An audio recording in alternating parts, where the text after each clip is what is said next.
Okay நண்பா, start பண்ணிடலாம்.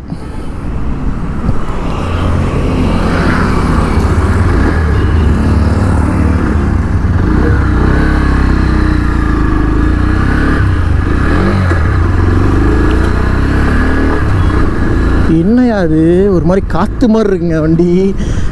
கிளச்செல்லாம் அவ்வளோ லைட்டாக இருக்குது. இது வந்து பார்த்திங்கன்னா ட்ரம் பிரேக் மாடல் N125. இப்போ ரீசெண்டாக பல்சர் லான்ச் பண்ண மாடல் இது. அதாவது பஜாஜ் சீரீஸில் பல்சரில் N125 நம்ம ஓட்டிகிட்டு இருக்கிற வண்டி. ரொம்பவே ஒரு ப்ரைஸ் கம்மியாக அண்ட் மைலேஜ் வந்து பார்த்திங்கன்னா அதிகமாக கொடுக்கக்கூடிய ஒரு 125cc பைக்குங்க இது. ஃப்ரீடமோட கூடவே சேர்ந்து லான்ச் பண்ண ஒரு மாடல் இது. பவர் அவுட்புட் எல்லாமே கம்மி தான். ஒரு 11 bhp and 11 Nm of torque ரெண்டுமே வந்து கம்மி தான். மற்ற 125ஸ்லாம் பார்க்கும்போது நமக்கு இது வந்து ரொம்பவே ப்ரைஸ் கம்மி அண்ட் ரொம்ப பட்ஜெட் ஃபுல்லாக இறக்குன ஒரு மாடலுங்க.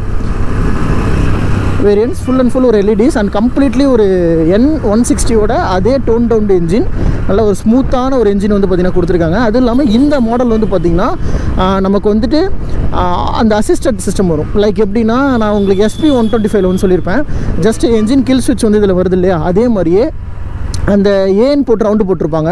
ஸோ அப்படின்னா என்னென்னா, இந்த i3s சிஸ்டம் மாதிரி நீங்கள் எப்படி i3s வந்துட்டு கொஞ்சம் நேரம் ஓட்டினதுக்கப்புறம் அப்படியே அதுவே ஆட்டோமேட்டிக்காக பைக் வந்து ஆஃப் ஆகிடும். திரும்ப நீங்கள் த்ராட்டில் கொடுத்தீங்கன்னா ஆன் ஆகும் பார்த்தீங்களா, அதே சிஸ்டமை அப்படியே இந்த பைக்லேயும் கொடுத்துருக்காங்க.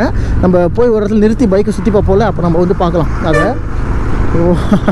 நல்லா இருக்குது அப்படியே வண்டி ஓட்டுறதுக்கு அந்த ஃபீலுமே வந்து பார்த்திங்கன்னா நல்லா இருக்குது. என்ன ஒரு ட்ராபேக்காக நான் பார்க்குறேன்னா, கியர் பொசிஷன் கொடுக்கலையா இல்லை இந்த வண்டியில் வந்து அது ஓடலையான்னு தெரில. ஆக்சுவலாக இந்த இடத்துல ஒரு கேப் இருக்குது.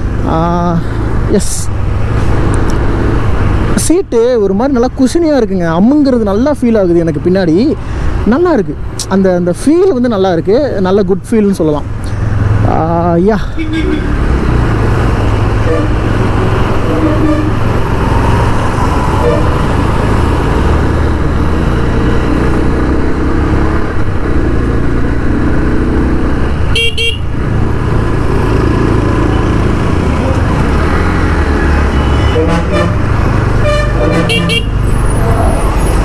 ஆனால் பவர் வந்து எனக்கு அந்த அளவுக்கு ஃபீல் ஆகலைங்க. பவர் கொஞ்சம் கம்மியாக தான் இருக்குது. இந்த மாதிரி சடன் ஓவர் டேக்ஸ்லாம் பண்ணும்போது கொஞ்சம் அதை நான் யோசித்து பண்ண வேண்டிய அந்த ஒரு கட்டாயம் வருது. எஸ், ஏன்னா பவர் கொஞ்சம் கம்மி. நீங்கள் எடுத்தோடனே அந்த சடன் பிக்கப்லாம் இல்லை. ஆனால் கிளச்சு ஒர்க்கு சூப்பராக இருக்குது. கிளச்சு செம்ம லைட்டாக இருக்குது. இது ஒரு கிளச்சு 5 ஸ்பீட் கியர் பாக்ஸுங்க. 5 ஸ்பீட் கியர் பாக்ஸு. உங்களுக்கு ஏர் கூலிங் என்ஜின் தான். N160யோட அதே செட்டப்பில் இருக்கக்கூடிய அந்த டைப் ஆஃப் என்ஜின். பட் என்னென்னா, உங்களுக்கு அந்த பவர் மட்டும் பார்த்திங்கன்னா குறைச்சி கொடுத்துருப்பாங்க. இது வந்து கொஞ்சம் டோன் டவுன்னு சொல்லுவாங்க அந்த engine டைப்பை. N150, N125, N160, N250 இது எல்லாமே ஒரே டைப் ஆஃப் என்ஜின்.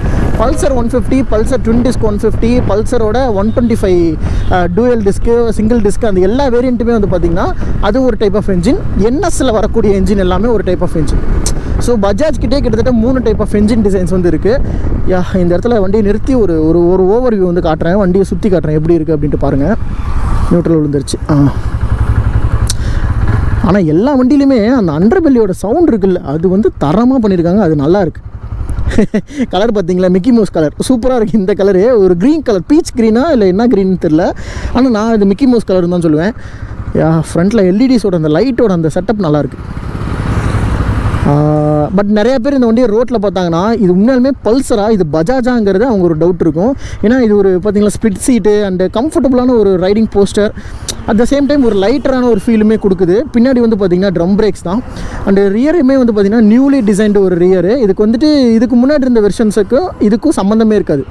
அந்த மாதிரி இதுவும் ஃப்ரீடமும் வந்து பார்த்திங்கன்னா கிட்டத்தட்ட அந்த ஒரே மாதிரியான அந்த ஒரு லுக்ஸை வந்து ஷேர் பண்ணும். ரியரில் மோனோஷாக் சஸ்பென்ஷன் நல்லா எரப்டடாக தூக்கிட்டு இருக்குங்க. நல்ல பைக் ஹைட்டு. சீரியஸ்லி கொஞ்சம் ஷார்ட்டாக இருக்கவங்களுக்கு அன்கம்ஃபர்டபுளாக இருக்கும் இந்த பைக் ஓட்டுறப்போ. சீட்டெல்லாம் பாருங்கள், நல்ல குஷனியாக ஒரு குட்டியான சீட்டு தான். அந்த எக்ஸ்ட்ரா டிசைன்ஸ்லாம் போட்டு சூப்பராக பண்ணியிருக்காங்க. நல்லா இருக்குது, அந்த ஃபீலுமே நல்லா இருக்குது. அசிஸ்ட் வந்து பார்த்திங்கன்னா ஆனில் இருக்கா. இப்போ இது வந்துட்டு பார்த்திங்கன்னா நம்ம வண்டி ஆஃப் ஆகிடுச்சுன்னா திரும்ப அது வந்து ஆன் ஆகும். அந்த மாதிரி ஒரு சிஸ்டம் நிறைய வண்டியில் பார்த்தாச்சு. இது வரைக்கும் வந்து சீட் கொடுத்துருக்கிறது நல்லாயிருக்கு. கொஞ்சம் அப்படியே தூக்குனாப்பில் எரக்ட் மாதிரி கொடுத்துருக்காங்க, நல்லாயிருக்கு. அந்த பல்சர் அப்படிங்கிற மோனோகிராம் வந்து யூஸ் பண்ணியிருக்காங்க. டேங்க் வந்து 9.5 லிட்டர் டேங்க் தான், ரொம்ப பெரிய டேங்க்லாம் கிடையாது. ஓட்டி பார்த்துருவோம்.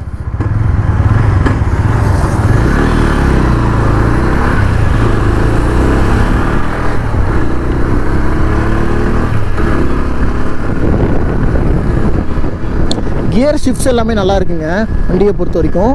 ஆனால் உங்களுக்கு என்னென்னா வண்டியில் வந்துட்டு கொஞ்சம் அந்த லேகுன்ற பவர் கொஞ்சம் கம்மியாக இருக்கிறத நீங்கள் ஃபீல் பண்ண முடியுது வண்டியில். முன்ன மாதிரி நல்ல பவர்ஃபுல்லாக வந்து இல்லை. சிபிஎஸ் பேசிக்கான பிரேக்கிங் சிஸ்டம் தான் கொடுத்துருக்காங்க. 5th கியர்லாம் போட்டிங்கன்னா இந்த மாதிரி தான் கீரை நீங்கள் குறைச்சி அடுத்த கீருக்கு போக வேண்டிய அந்த ஒரு இது இருக்குது. அது ஒன்று. அந்த ரைடிங்கோட குவாலிட்டி அந்த ரைடிங் ஸ்டைலெலாம் பொறுத்த வரைக்கும் கொஞ்சம் நல்ல டிசைன், அந்த ரீடிசைன்டு பைக்குங்கிறனால இது வந்து அதுக்கேற்ற மாதிரி அந்த நல்லா மெனியூர் பண்ணி உட்காந்து ஓட்டுற மாதிரி டாலாக இருந்தீங்கன்னா கூட இந்த வண்டி உங்களுக்கு நல்லாயிருக்கும். ஆனால் நிறைய பேருக்கு இந்த டிசைன் வந்து கொஞ்சம் சப்ஜெக்டிவ் மேட்ரு தாங்க. கொஞ்சம் பேருக்கு பிடிக்குது, கொஞ்சம் பேருக்கு வந்து பிடிக்கல. பட் ஆனால் என்னை பொறுத்த வரைக்கும் ஓரளவுக்கு ஓகே. நான் வந்து டீசெண்டான ஒரு பைக்குன்னு சொல்லுவேன். லுக்ஸ்லேயுமே ரொம்ப பெரிய காம்ப்ரமைஸ்லாம் இல்லை. ஒரு புது டிசைன் அட்டம் பண்ணியிருக்காங்க. மேபி இந்த டிசைனை வச்சுமே ஒரு ஹையர் சிசி பைக் வந்து வரலாம், சொல்ல முடியாது. ஏன்னா ஒரே என் சீரியஸை மட்டுமே வச்சுக்கிட்டு நம்ம எவ்வளோ பைக்ஸ் வந்து கொடுக்குறது, அதுக்காக ஒரு புது ட்ரை மாதிரியும் கூட இந்த வண்டி நீங்கள் எடுத்துக்கலாம். நல்லா இருக்குது ஓட்டுறதுக்கு, அந்த கம்ஃபர்ட் அந்த ஸ்பீடு எல்லாமே சூப்பராக இருக்குது வண்டியில். ஆனால் அந்த பவர் இல்லை, பவர் மட்டும்தான் இல்லை. மற்றபடி வண்டியை ஓட்டுறதுக்கு அந்த ஃபீல் எல்லாமே வந்து பார்த்திங்கன்னா நல்லா ஃபீல் குட், சூப்பராக தாங்க இருக்குது. அதெல்லாம் எந்த குறையும் சொல்ல முடியாது. மற்ற விஷயங்கள் எல்லாம் நல்லா இருக்குது. பவர் மட்டும் உங்களுக்கு வந்து டிராஸ்டிக்காக லாஸாக இருக்க மாதிரி, கம்மி பவரில் இருக்க மாதிரி ஒரு ஃபீல்.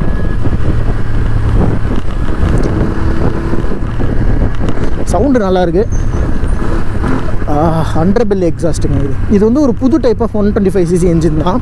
ஸோ நீங்கள் ஒன்றும் பெருசாக எக்ஸ்பெக்ட் பண்ண வேணாம் இந்த வண்டியை பொறுத்த வரைக்கும். மைலேஜ் ஆஸ்பெக்ட்ஸில் இதுதான் வந்து மற்ற 125cc கம்பேர் பண்ணும்போது ஹையர் மைலேஜ்னு கம்பெனி சைட்லேருந்து கிளைம் பண்ணுறாங்க. ஆனால் இதை ஈக்குவலாக கொடுக்குற மைலேஜ் பைக் நிறையா இருக்குது. எனக்கு தெரிஞ்சு இந்த வண்டி ஒரு 165 வரைக்கும் உங்களுக்கு மைலேஜ் வந்து கிடைக்கும். ஏன்னா இதோட பவர் ஃபிகர்ஸை பற்றி நான் சொல்கிறேன். 65 அப்படிங்கிறது ஒரு ஆவரேஜாக இருக்கும். But CB Shine, SP Shine அளவுக்கு அந்த ரியலபிலிட்டியாக இருக்குமா அப்படிங்கிறது ஒரு கேள்விக்குறி. ஏன்னா இது புதுசு. அது வந்து கொஞ்சம் ஓல்டு ஸ்டைலுன்னு கொஞ்சம் நிறைய பேருக்கு பிடிக்காம போகலாம். மெயினாக காலேஜ் ஸ்டூடெண்ட்ஸ் ஒரு புது டிசைனில் யாருமே வச்சிருக்காத ஒரு பைக்கை நான் வந்து ட்ரை பண்ணணும், அந்த மாதிரி நீங்கள் வந்து இந்த வண்டியை சூஸ் பண்ணலாம். அட் த சேம் டைம் நீங்கள் ரொம்ப லாங் டேர்முக்கு பைக் யூஸராக இருக்க மாட்டீங்க, கொஞ்சம் நல்லா வச்சுருப்பீங்கனாலும் இதை நீங்கள் சூஸ் பண்ணிக்கலாம். இது அந்த அளவுக்கு ஓகே தான். பிரேக்ஸ் எல்லாமே எனக்கு தெரிஞ்ச வரைக்கும் டீசெண்ட்டுங்க. ஃப்ரண்ட்டில் டிஸ்க் பிரேக், ரியரில் ட்ரம் பிரேக், வேறு ஒன்றும் பெருசாக இல்லை. சஸ்பென்ஷன்ஸ் ஃப்ரண்ட்டில் டெலஸ்கோபிக், ரியரில் மோனோஷாக், அதுவும் ஒரு நார்மலாக இருக்கிறது தான். ஸோ ஓவராலாக பார்க்கும்போது எல்லாமே நார்மலாக பண்ணியிருக்காங்க. எதுவுமே ஓவர் ஹைப்டு கிடையாது, டீசெண்டாக இருக்குது. அந்த டிசைன்ஸ் மட்டும்தான் ஒரு மாதிரி ஸ்போர்ட்டியராக நல்லா பண்ணியிருக்காங்கன்னு சொல்லணும். ஒரு சின்ன ஆஃப் ரோடு தான், சும்மா போயிட்டு பார்த்தேன், நல்லா தான் இருக்குது ஆஃப் ரோட்டில். ஸோ போவோம். ஆனால் அந்த பவர் இனிஷியலில் எனக்கு அந்த அளவுக்கு என் மனசை ஜஸ்டிஃபை பண்ணுற மாதிரி இல்லை. கிளச்சு நல்ல லைட்டர், கியர் வந்து நல்ல லைட்டாக இருக்குது. ஆனால் பவர் வந்துட்டு கண்டிப்பாக கம்மியாக தான் இருக்குது. ஒரு 11 BHP அப்படிங்கிறப்ப நீங்கள் இவ்வளோ தான் எதிர்பார்க்க முடியும். லைட்டோட வெளிச்சம் உங்களுக்கு தெரியுதுங்களா? எனக்கு வந்து கேமராவில் தெரியுது. ஓரளவுக்கு நல்ல பவராக தாங்க இருக்குது லைட்டு. நைட் டைமில் நான் சொன்னேன்ல, இந்த கன்சோல் பஜாஜ் வந்து டிசைன் பண்ணியிருக்கிறது பகலில் விட்டானுங்க, நைட்டுக்கு மட்டுமே கன்சோலை டிசைன் பண்ணியிருப்பானுங்க போல். நைட்டில் அப்படி அம்சமாக இருக்குது, ஆனால் பகலில் வெளிச்சமே தெரியல.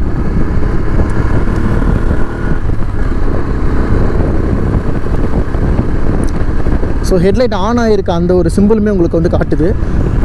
இது எந்த அளவுக்கு வெளிச்சம் அப்படிங்கிறது தெரியல. நான் வேணால் ஓரமாக அங்கே வேணால் நிறுத்தி உங்களுக்கு ஹெட்லைட்டோட அந்த வெளிச்சம் பிரைட்னஸ் எந்த அளவுக்கு இருக்குதுன்னு நான் காட்டுறேன். ஏன்னா கொஞ்சம் பகலாக தான் இருக்குது.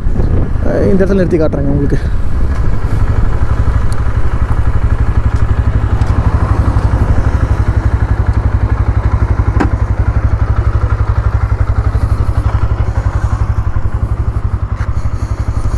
தெரியுதுங்களா?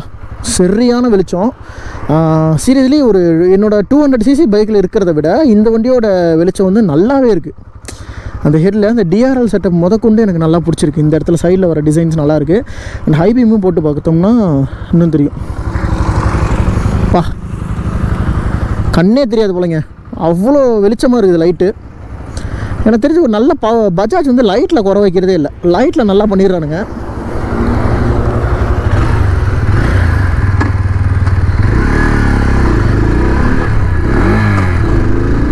Gear பொசிஷனேட்டரை miss பண்ணிட்டானுங்க. அதுதான் கடுப்பாக இருக்குது. ஏன் கியர் இண்டிகேஷன்ஸ் கொடுத்துருந்தா நல்லா இருந்திருக்கும். காஸ்ட் கட்டிங்காண்டி இந்த விஷயத்த பண்ணாங்களா இல்லை ஜென்ரலாகவே அவங்க தரமாட்டாங்களா அப்படிங்கிறது எனக்கு தெரியல. ஸோ பட் ஆனால் ஓகே தான், நார்மலாக தான் இருக்குது. ஸோ இந்த வண்டியோட சீட்ஸ் எல்லாம் பொறுத்த வரைக்கும் நல்ல கம்ஃபர்டபுளான ஒரு சீட்டு. அட்வென்ச்சர் பைக் மாதிரியே ஒரு பொசிஷன் பண்ணியிருப்பாங்க இந்த சீட்டில். நல்லாவே சூப்பராகவும் இருக்கும், உட்காந்து ஓட்டுறதுக்குமே உங்களுக்கு நல்ல கம்ஃபர்டபுளாக இருக்கும். அந்த ரைடிங்கோட ஃபீலுமே வந்து பார்த்தீங்கன்னாலும் அம்சமாக இருக்குங்க. அதெல்லாம் குறை சொல்கிறதுக்கே இல்லை. சீட்லாம் நல்லா பண்ணியிருக்காங்க, லைட் சூப்பராக இருக்குது. ஆனால் வண்டி ரொம்ப ஒல்லியாக இருக்குது, வெயிட்லெஸ்ஸு. ஸோ காற்றுல கொஞ்சம் ஹெவியாக ஒரு ஹைவேஸில் போகிறீங்க அப்படின்னா எதிர்காத்துலேயே கீழே விழுந்துருவோம். அந்த மாதிரி வெயிட்லெஸ்ஸாக இருக்க மாதிரி இருக்குது. 126 kg சம்திங் வெயிட்டு. ஆனால் அந்த ஓட்டுற அந்த ஃபீலு, உட்காந்து ஓட்டுற பொசிஷன் எல்லாமே தரோம், அதெல்லாம் பக்காவாக மேனேஜ் பண்ணியிருக்கானுங்க. அதெல்லாம் சூப்பராக இருக்குது. பட் என்னென்னா ப்ரைஸ், அந்த ப்ரைஸுக்கு, இந்த ப்ரைஸுக்கு ஓகே தான். 1,15,000 to 1,18,000 அந்த ரேஞ்ச் வந்து வருதுங்க. ஸோ இந்த ஆண்ட்ராய்ட் ப்ரைஸுக்கு என்னை பொறுத்த வரைக்கும் எனக்கு டீசெண்டாக தான் தோணுது, ஓகே தான். ரொம்ப குறை சொல்கிற மாதிரிலாம் இல்லை. மைலேஜுமே இந்த செக்மெண்ட்லேயே இதுதான் ஹையர் மைலேஜ்னு கிளைம் பண்ணுறாங்க. பட் எனக்கு தெரிஞ்சு ஓகே, ஒரு 60+ மைலேஜுங்கிறது என்னை பொறுத்த வரைக்கும் ஒரு நல்ல மைலேஜாக தான் எனக்கு தெரியுது. 60 to 65 கொடுத்துச்சு அப்படின்னா ஓகே, டீசெண்டான ஒரு பைக். இந்த லுக்குக்கு, இந்த ஒரு ஃப்ரேமுக்கு, இந்த டைப் ஆஃப் ஒரு என்ஜின் அக்ரஷனுக்கு இந்த மைலேஜுங்கிறது எனக்கு தெரிஞ்சு ஓகே தாங்க. ஸோ நீங்கள் சொல்லுங்கள், உங்களுக்கு இந்த பைக் வந்து பிடிச்சிருக்கா? அண்ட் இதே மாதிரி நம்ம சேனலில் தொடர்ந்து நிறைய வீடியோஸ் வந்து பண்ணிகிட்டு இருப்போம். நீங்கள் வந்து எந்த அளவுக்கு சப்போர்ட் கொடுக்குறீங்க, இந்த மாதிரி நிறைய வீடியோஸ் நான் எடுக்கிறதுக்கு எனக்கு ஒரு மோட்டிவேஷனாக இருக்கும். ஸோ ஆல்மோஸ்ட் இந்த வீடியோ உங்களுக்கு வந்து பிடிச்சிருக்கும் நம்புகிறேன். இதே மாதிரி இன்னும் நிறைய வீடியோஸ் நம்ம வந்து அப்லோட் பண்ணலாம். ஸோ தேங்க்ஸ் ஃபார் வாட்சிங் நம்ம வீடியோ. இந்த வீடியோ நீங்கள் வந்து பார்த்ததுக்கு ரொம்பவே நன்றி. ஏன்னா இவ்வளோ நேரமாக நம்ம எடுத்துகிட்டு இருக்கோம் இல்லையா? ஸோ ரொம்ப தேங்க்ஸ்.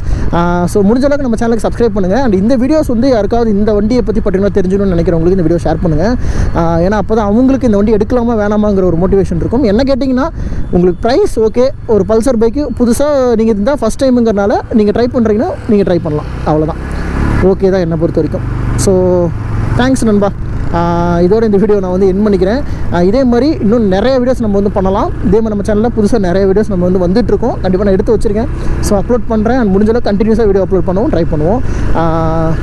ஓகே, இதோட இந்த வீடியோ நம்ம என் பண்ணிவிட்டு ஒரு தேங்க்ஸ் சொல்லிடலாம். ஸோ தேங்க்ஸ் ஃபார் வாட்சிங் நண்பா. Take care and bye.